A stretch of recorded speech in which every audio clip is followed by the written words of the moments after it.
For 100 years, an all-volunteer museum has opened its doors to the Hampton community and beyond to preserve, connect, and share the history of Hampton, New Hampshire. One man, at 89 years old, the Reverend Ira S. Jones, had a vision to gather up the past before it would slip away and to honor the founding families of the town. He would do all the hard work to drum up enthusiasm for the project, and another fellow, Edward Tuck, would be the project benefactor. This is the story about many dedicated, devoted, and determined people, already willing and able to rally to the effort, making the history of Hampton become and remain alive. So let us all celebrate the 100th anniversary from the early conception of the Meeting House Green Memorial Association to the present-day Hampton Historical Society Tuck Museum of Hampton History. And let us be reminded of the wonderful diversity of the museum's special collection.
In 1925, the Reverend Ira S. Jones founded the Meeting House Green Memorial and Historical Association, later to be called the Hampton Historical Society Tuck Museum of Hampton History.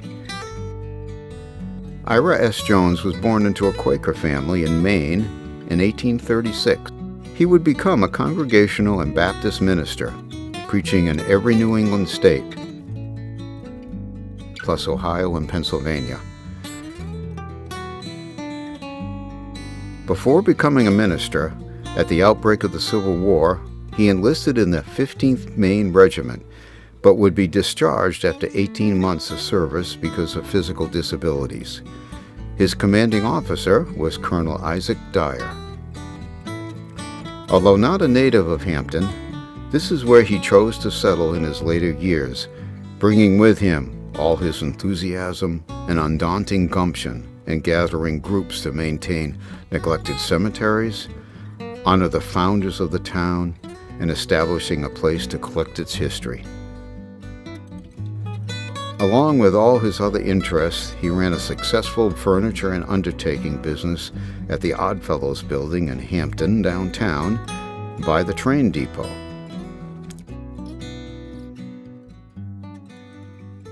With his second wife, Aurelia Jones, they lived on Winnicott Road in a fine house with beautiful gardens they called Rose Lawn. Here they would both pass, Aurelia in 1913 at 87 years old, and Ira in 1927 at 91 years old. Ira was married 3 times, first to Margaret Roberts when he was 20 years old, second to Aurelia, and third to Lavinia Morgan, nicknamed Vina, who was Aurelia's companion and nurse. Ira was 77 years old when he married Vina, shortly after Aurelia's death. There was a son born, Frank Thomas Jones, in 1859. He became a sea captain. At age 28, he would die in Africa, struck by lightning, leaving behind a wife and 2 sons. The family never accepted his marriage to Vina, performed so quickly after Aurelia's death, but then, at 77 years old, time was of the essence.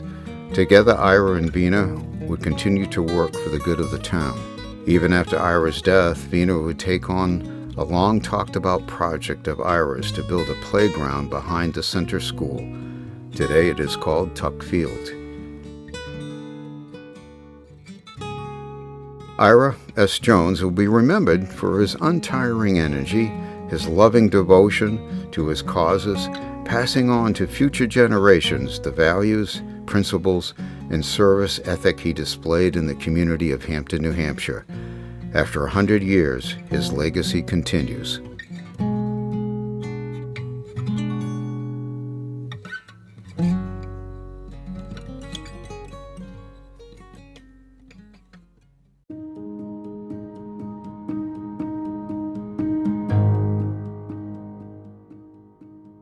Edward Tuck was a substantial benefactor to the town of Hampton, as well as the state of New Hampshire.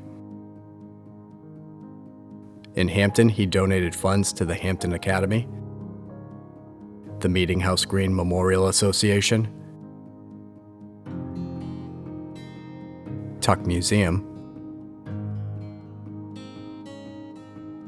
Founders Park, and Tuck Field.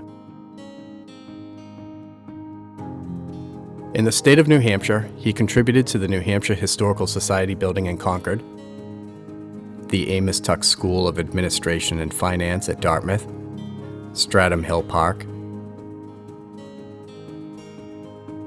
the Exeter Cottage Hospital, and the Reverend John Tuck Obelisk on Star Island at the Isle of Shoals. A son of New Hampshire, Edward Tuck was born in Exeter, New Hampshire in 1842 to Amos Tuck and Sarah Nudd Tuck, whose English ancestors had helped settle Hampton in the 1640s. He would attend and graduate from Phillips Exeter Academy and Dartmouth College. His father's friend, President Abraham Lincoln, would appoint the newly graduated Edward Tuck as vice consul in Paris, France. He remained in this service until 1866, when he entered the New York office of the International Banking House of Monroe and Company. In 1872, he married Julia Stell of Philadelphia in London. They moved to Paris in 1890, making it their permanent home. Retiring from banking in 1881 after successfully amassing his wealth, he and his wife Julia would devote the rest of their lives to their homes, dogs, and philanthropy. Tuck was legendary as a banker, diplomat, and philanthropist, both in America and France. Even an asteroid was given the name Tuckia after Edward and Julia Tuck, who was his full partner in all things. The Reverend Ira S. Jones and Edward Tuck were both splendid gentlemen of their times, symbols of everything good and unselfish with their contributions, be it determination and hard work or financial backing. They complemented each other.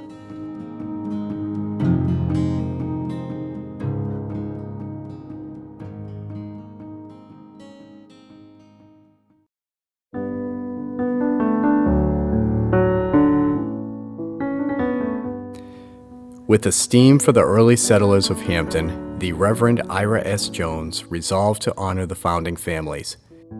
He had already formed the Meeting House Green Memorial Association, later to become the Hampton Historical Society. Now he would create the Meeting House Green Memorial Park, called Founders Park, and the Tuck Museum. All he asked with these endeavors was that the, quote, properties be held with love and respect hereafter, in everlasting memory of the ideals which caused the founders of Hampton to leave their homes and cross an unknown sea to establish a church and town in the wilderness, unquote. Again, Edward Tuck would contribute to Founders Park and purchase the Fog House, now the Tuck Museum of Hampton History. Also, many people from the town and Hampton's daughter towns would donate funds for trees to be planted to honor their ancestors.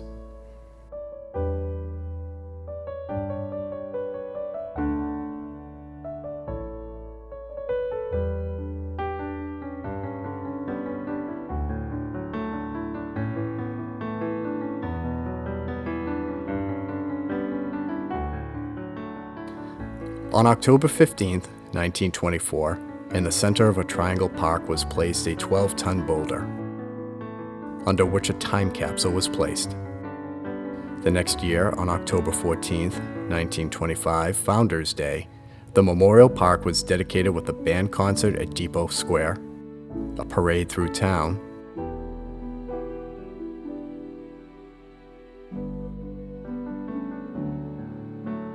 speeches, and a banquet at Hampton Beach.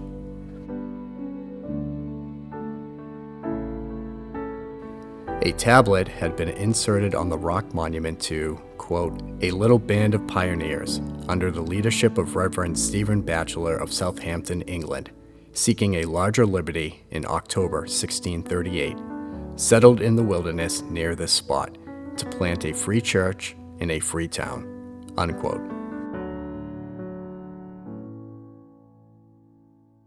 Today, 46 stones represent the early families of Hampton.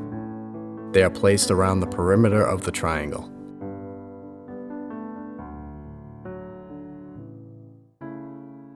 At the three angles are placed stones representing Hampton in her original daughter towns: Danville, East Kingston, Hampton Falls, Kensington, Kingston, Northampton, Rye, Sandown, and Seabrook. Prominent in the center of the park, the boulder in the plaque honors the early settlers of Hampton. Lucy A. Marston wrote the poem Winnicott about Hampton with references to the founders. By the fireside in the gloaming, when the day's tasks are all done, often we've listened to the stories, handed down from sire to son.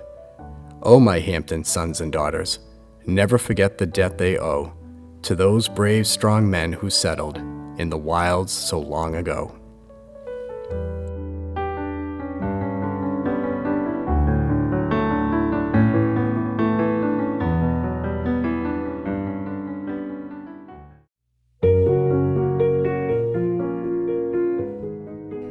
The Tuck Museum of Hampton History is a campus of 5 exhibit buildings, including the Fogg Homestead, the Seacoast Fire Museum,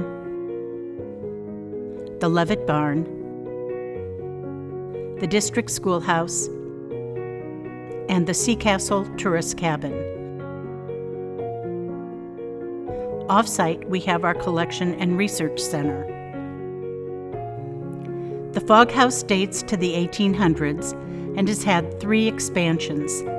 This building serves as our museum.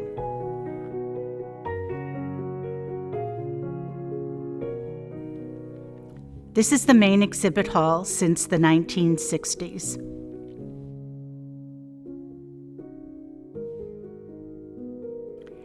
Here we tell the stories of an early Indian settlement called Winnicott, an English farming and fishing community, and a popular summer tourist destination.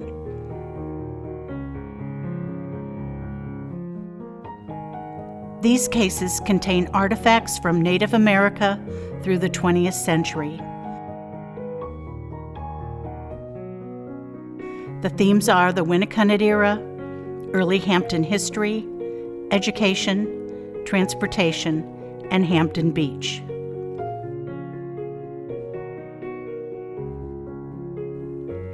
We use our extensive collection to change the objects on a rotating basis to tell new stories.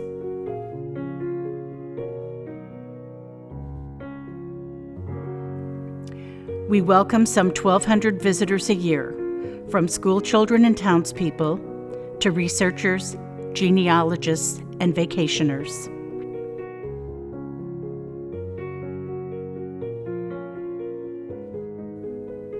This is the daughter town map that shows early Hampton, encompassing 100 square miles, from which Hampton's daughter towns were formed. These panels tell the story of Hampton's founding by Stephen Batchelor and the first 40 families.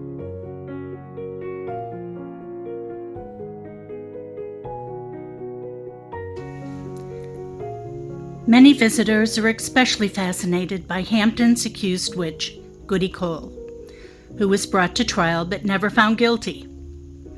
A highlight of this room is the display with our Goody Cole doll, the vial with dirt from her home, and the can containing ashes of Burns certified court copies of documents from her trials.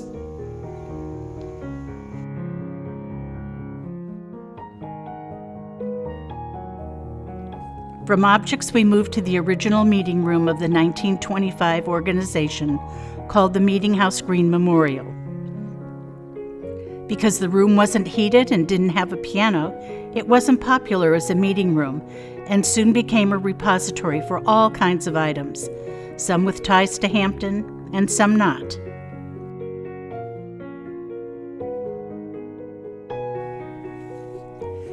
This room is now a repository of local history on topics including houses, businesses, schools, churches, cemeteries, the beach, the police, fire, and Coast Guard, and the railroad and trolleys.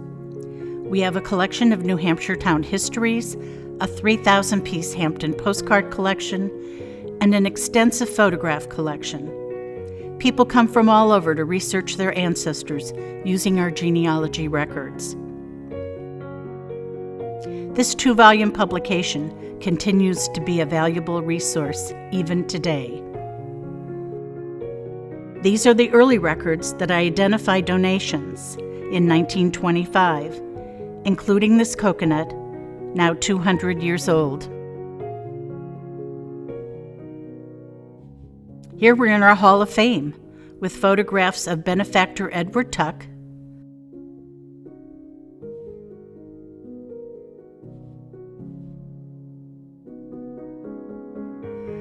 founder Ira Jones, and historians Joseph Dow and his daughter Lucy, who compiled the Book of Our Town History, The History of Hampton from 1638 to 1892.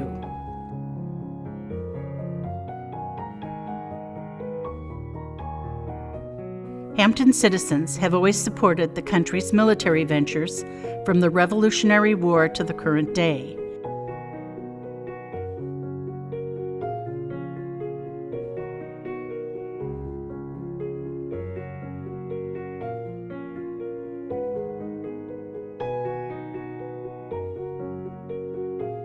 We proudly exhibit the Purple Hearts awarded to Rita Palmer, Army nurse, and John Cuss, Army Air Corps, for their World War II service. Special exhibits in this room change frequently to tell stories unique to Hampton.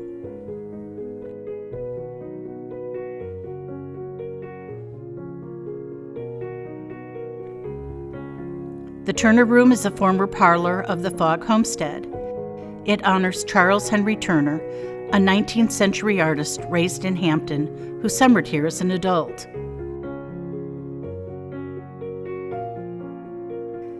This room holds Turner's furniture and personal belongings, as well as other period pieces.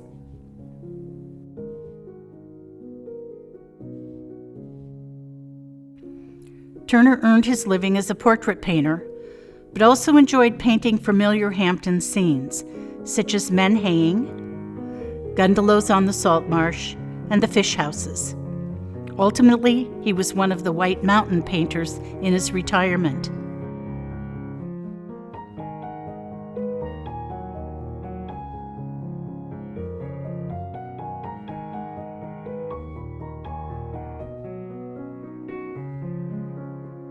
We can chart the evolution of a place through its maps.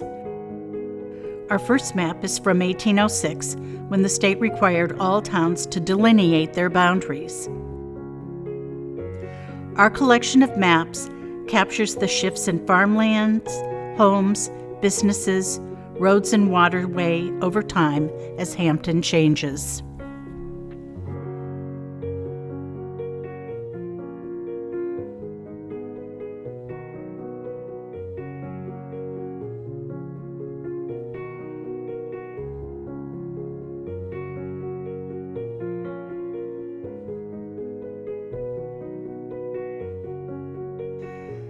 The Seacoast Fire Museum was built in 1987 by the Seacoast Firefighters Union.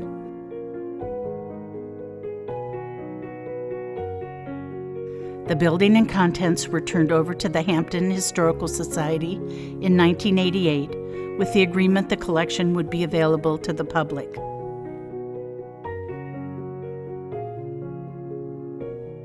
The star of the collection is an antique fire pumper built in 1853. It was not used in Hampton. We also have hose reels, alarm boxes, fire buckets,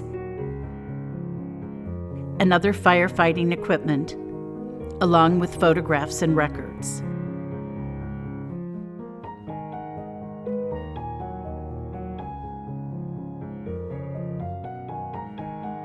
The Levitt Barn circa 1796 is a perfect sample of a barn in town that held a carriage, as well as a horse, some milk cows, and farm equipment. It was dismantled on Drakeside Road and reassembled 3 years later on our property with the Hampton community in attendance. The posts and beams were numbered so the barn could be put back together in exactly the same position. The fundraising and construction skills of many talented volunteers enabled us to save the barn and win a prestigious preservation award. Today, the barn features early farm tools, woodworking and shoemaking tools, dairy equipment, and displays on salt marsh haying, ice harvesting, and women's work.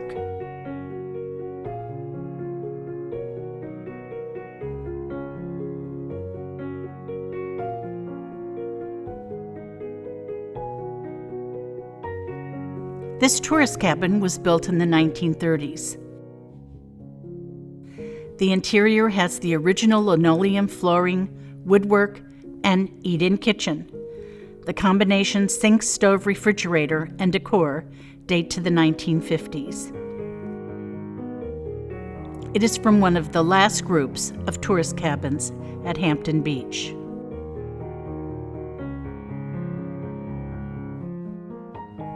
The district schoolhouse was in use in Hampton during the 1800s.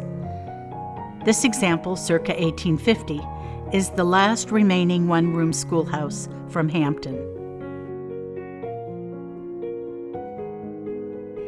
It contains Hampton area 1 and 2 pupil desks from 1750 through the 1960s,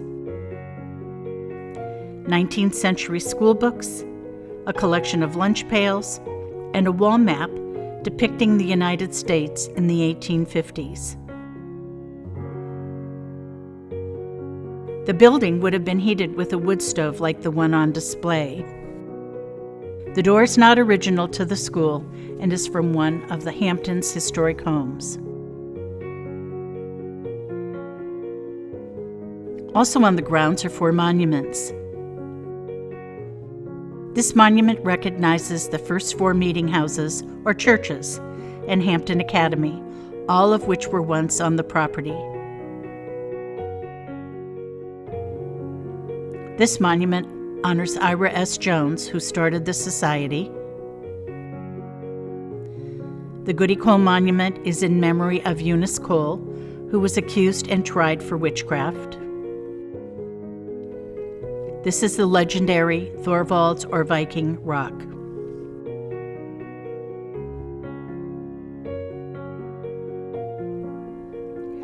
We have an ever-expanding collection of manuscripts, documents, textiles, and objects not on display. To securely store these items, we have an off-site facility where we also conduct research.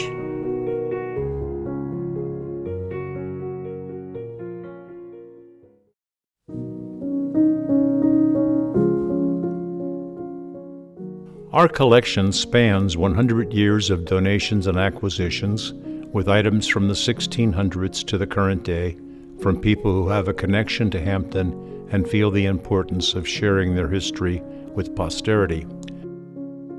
Highlighted here are visitor favorites.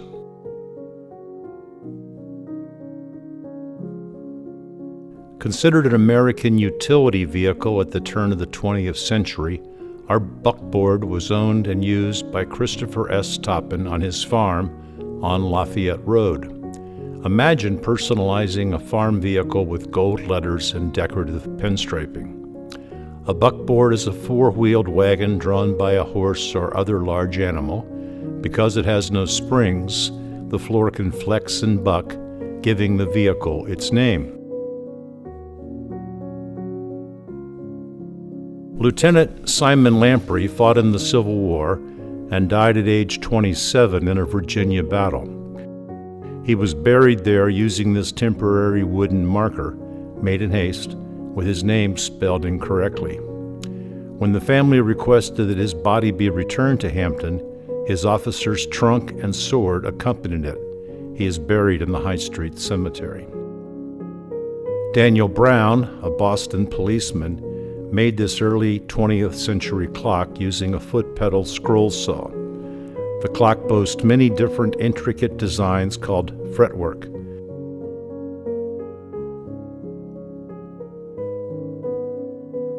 The saw that Brown used was similar to this saw located in the Levitt barn. This piano was made by Moses Brown between 1895 and the late 1920s in his three-story shop behind his home on Winnicott Road. During that time, he made some 300 pianos that he sold and also rented during the summer to visitors to Hampton Beach. He owned a sawmill and cut the logs to make the piano cases. In addition, he repaired bicycles, furniture, and automobiles.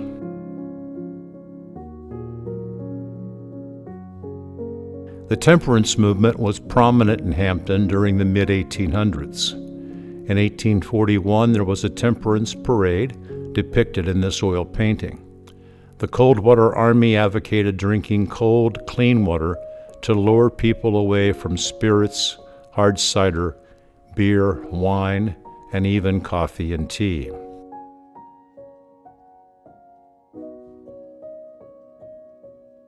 In 1939, during a test dive, the USS Squalus suffered a malfunction, flooding part of the ship, and it sank off the coast of New Hampshire.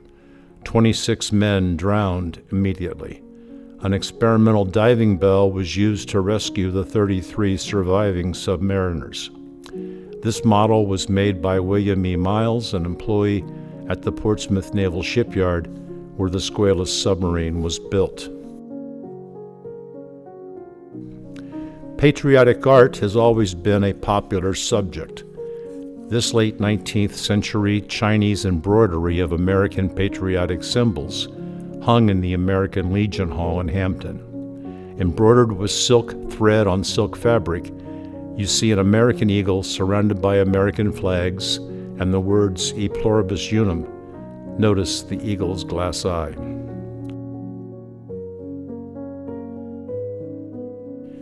This trunk that dates to the mid-1800s was discovered in a storage unit in Idaho. It belonged to Joseph Dow, who, with his daughter Lucy, wrote Dow's History of Hampton, published in 1894. The trunk contained 300 documents, including wills, inventories, town records, genealogies, correspondence, and Dow's handwritten manuscript. Fortunately, J. Dow, Hampton, New Hampshire, was painted on the trunk, and it made its way back home. A broadside is a sheet of paper printed on one side with black ink. Broadsides were used to make announcements before newspapers were affordable. This broadside announces that the bark, Martha, a massed sailing ship, is leaving for the California gold rush. Local passengers are listed on the opposite side. Because broadsides were meant to be discarded, they are extremely rare.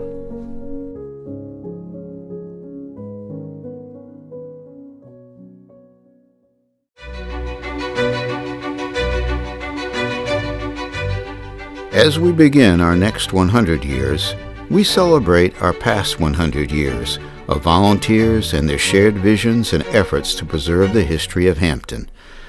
What would Ira Jones, who founded the organization, say today about our robust museum complex and its extensive holdings, our dedicated volunteers, and our members and visitors who use our many resources and participate in our educational outreach. History is available for everyone to discover, learn from, and enjoy.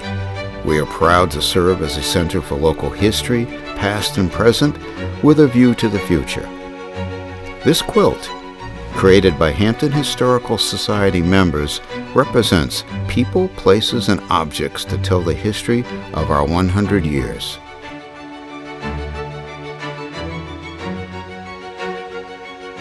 We strive to create a sense of community aimed at a deeper understanding of who we have been and are to further future possibilities.